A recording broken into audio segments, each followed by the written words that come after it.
Le mois d'octobre a été le plus chaud jamais enregistré à Lyon. Des températures de près de 4 degrés en moyenne au-dessus des normales de saison.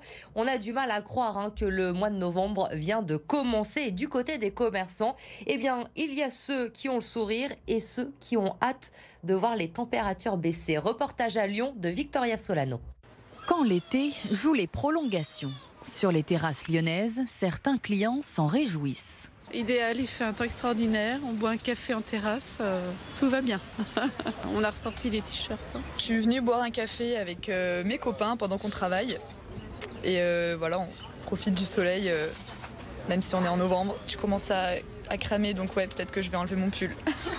Le mois d'octobre a tout simplement été le plus chaud jamais enregistré à Lyon. Raclette et fondue peuvent encore attendre. Les salades et avocado toast sont à la carte du mois de novembre.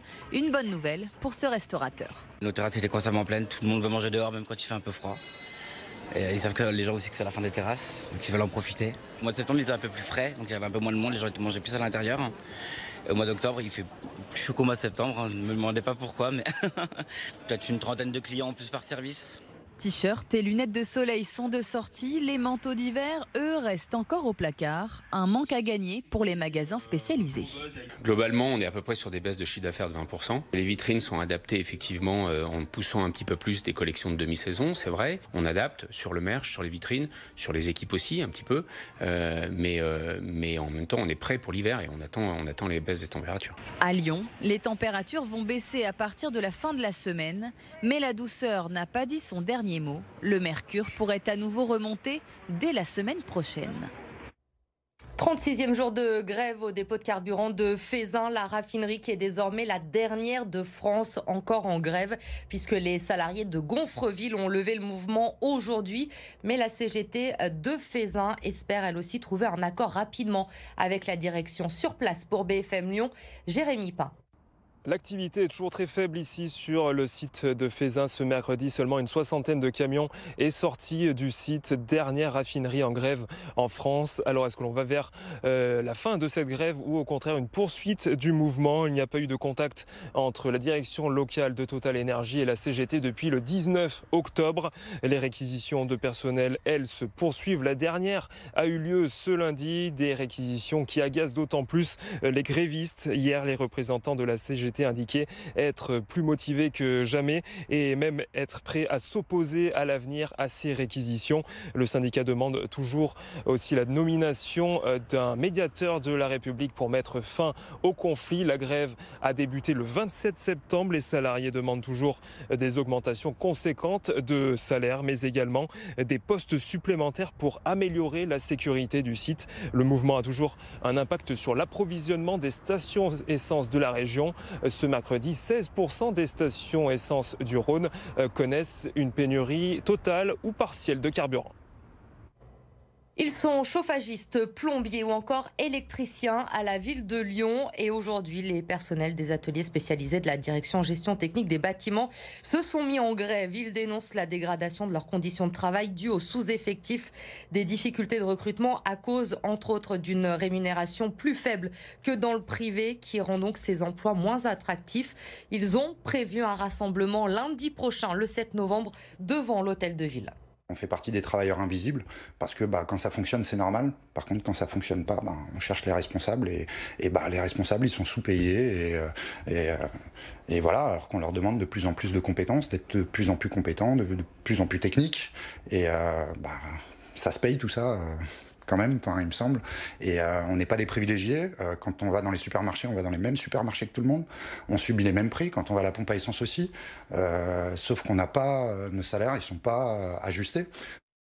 Une mauvaise nouvelle pour les usagers des transports en commun lyonnais. À partir de lundi prochain, il y aura moins de bus en circulation.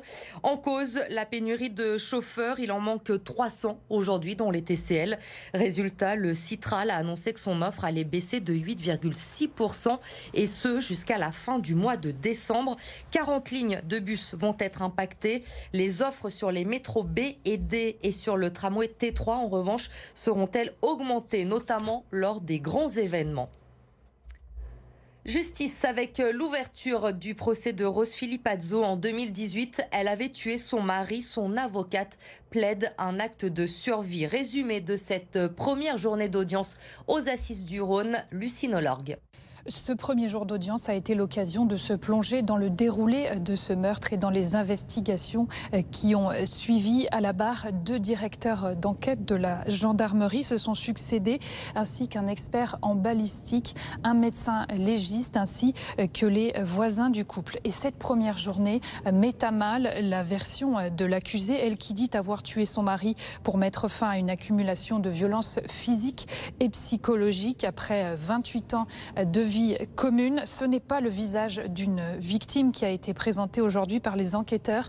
C'est tout autre chose. Une femme qui a tiré à moins de 10 cm de la tête de son mari alors qu'il dormait, qui est finalement revenue au domicile 5 jours après en disant avoir trouvé son mari mort, qui pendant 7 mois oriente les gendarmes sur de fausses pistes. Tout au long de ce récit, dans le box, Rose Filipazzo ne sourcille pas, elle a le regard dans le vide, le teint pâle, de longs cheveux bruns tirés en arrière. Les débats vont se poursuivre jusqu'à vendredi. Rose Filipazzo encourt la prison à perpétuité. Nouvelle affaire dans l'épisode du dîner des sommets. Nouvel épisode, pardon, dans l'affaire du dîner des sommets de Laurent Wauquiez. Mediapart a publié aujourd'hui des photos de cette fameuse soirée organisée en juin dernier au château de Chèze. Le site relaie en fait les clichés du compte Instagram de Goldorak 42. Ils étaient déjà en ligne et consultables sur son compte, publié dès le lendemain du dîner. On reconnaît certains convives sur les photos, le chef Christophe Marguin, Olivier Ginon, Alain Mérieux ou encore Joe Wilfried Tsonga. Service à table avec des plats sous cloche, magnum de champagne, le tout pour un total, je vous le rappelle, de 100 000 €, soit plus de 1 000 € par convive. La colère d'un boulanger de Guérin. Pour la 2e fois en 1 an, une voiture a détruit la façade de son commerce. Il demande l'installation de barrières depuis des mois pour protéger sa boulangerie, mais rien n'est fait pour le moment. Jade Terlinck. 4 jours après ce nouvel accident, la façade de la boulangerie de Guérin garde toujours des traces. Dans la nuit de samedi à dimanche, une voiture s'est une nouvelle fois encastrée dans le local. Ce week-end, un automobiliste a quitté sa route en prenant le rond-point. Et pour la 2e fois en moins d'1 an, il est venu s'encastrer en fait dans notre porte de laboratoire qui venait juste d'être refaite. Refaite puisqu'il y a 1 an, presque jour pour jour, le même scénario s'est produit avec de plus importants dégâts. La boutique a fermé pendant plus de 4 mois, causant une perte de chiffre d'affaires, mais surtout une angoisse permanente pour le personnel. Cette fois, ça a été, j'ai envie de dire, c'est de l'alu, c'est du verre, c'est du matériel.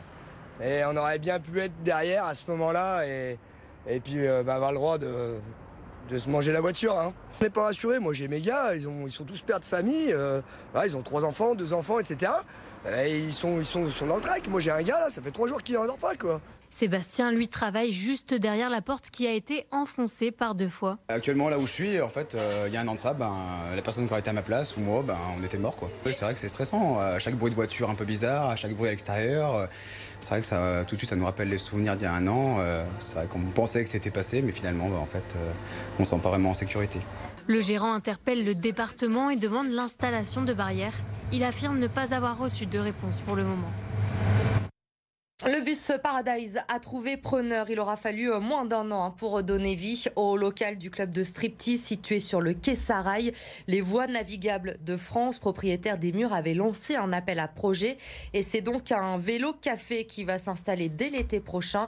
Vous pourrez aller faire réparer votre vélo tout en profitant d'un service de restauration. Un concept qui a séduit VNF. Le projet nous a séduit parce qu'il permettait d'une part d'avoir de la restauration, un modèle économique solide, mais surtout il était orienté autour du vélo et autour du vélo avec la partie réparation et la partie insertion. Et c'est vraiment quelque chose qui nous a plu et qui nous a séduit au niveau de la commission.